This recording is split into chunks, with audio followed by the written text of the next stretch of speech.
Whirlpool oven that doesn't heat. This is a very common problem with gas ovens. We're going to make sure we unplug it or turn off the breaker so there's no power. And then we're going to take out these racks.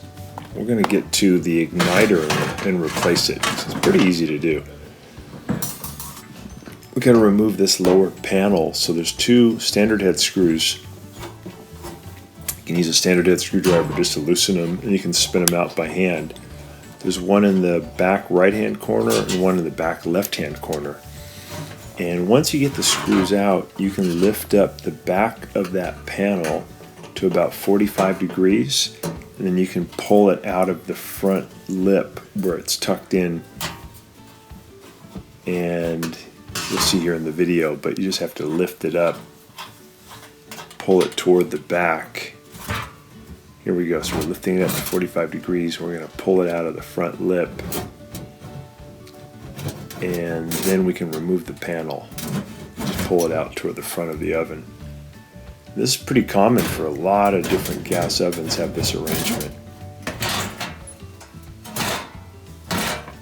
There we go.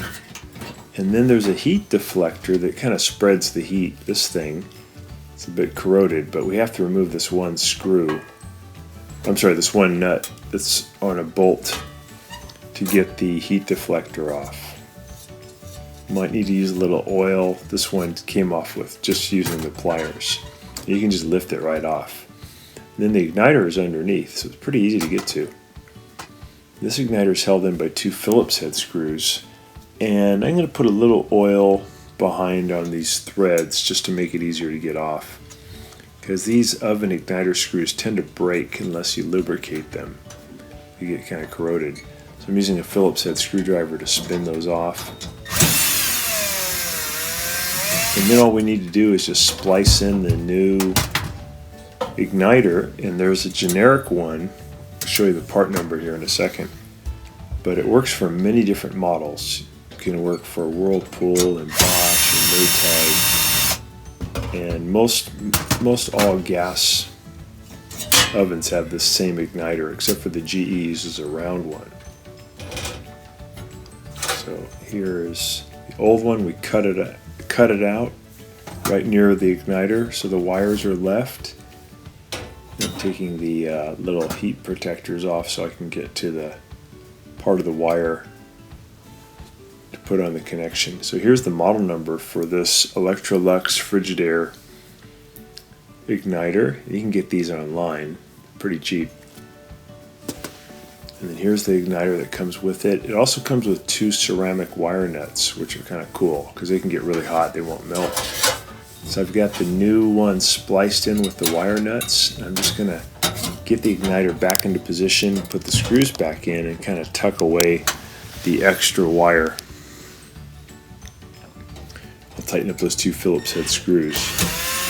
These igniters just get old and then they don't glow bright enough to ignite the gas, so you get like late heating. It takes a long time for it to heat up, or it doesn't heat up at all, or it doesn't cook evenly.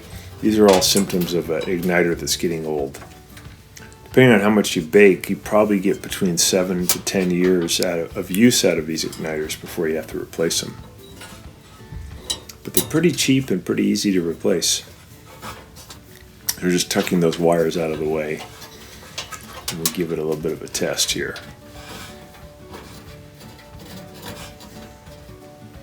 So turn on the oven, plug it back in, turn on the oven, and then it should heat up pretty fast. Within about 60 seconds you should see it glow brighter and brighter, and then eventually you'll see the gas flow in and ignite. So it's getting red hot, orange hot, yellow hot, white hot, and then it's white hot, the safety valve will let the gas flow and it'll ignite it. There we go. We got a nice blue flame, a little bit of a yellow tinge, that's normal. And turn that off, let it cool a little bit, put the heat deflector back on. We're just putting that nut back on to hold on the heat deflector. And then we'll put the panel back into position. We'll feed the front of the lower panel, the lip, in underneath the frame, and then we just let the back set down flat. And we're just going to add the 2 standard head screws back in to hold it. Really, you just need gravity to hold this panel in. These screws are not super necessary, but the manufacturer decided to have these, so it's good to put them back.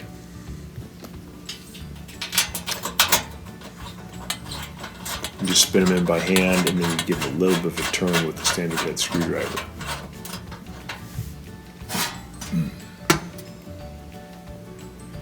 And we'll just slide the racks back in.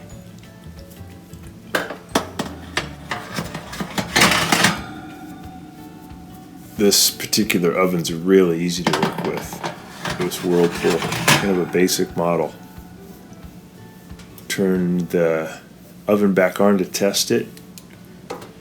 Close the door. I'm going to open the bottom panel, the broiler pan or the broiler warmer, so I can look up inside there and see how the flame's doing.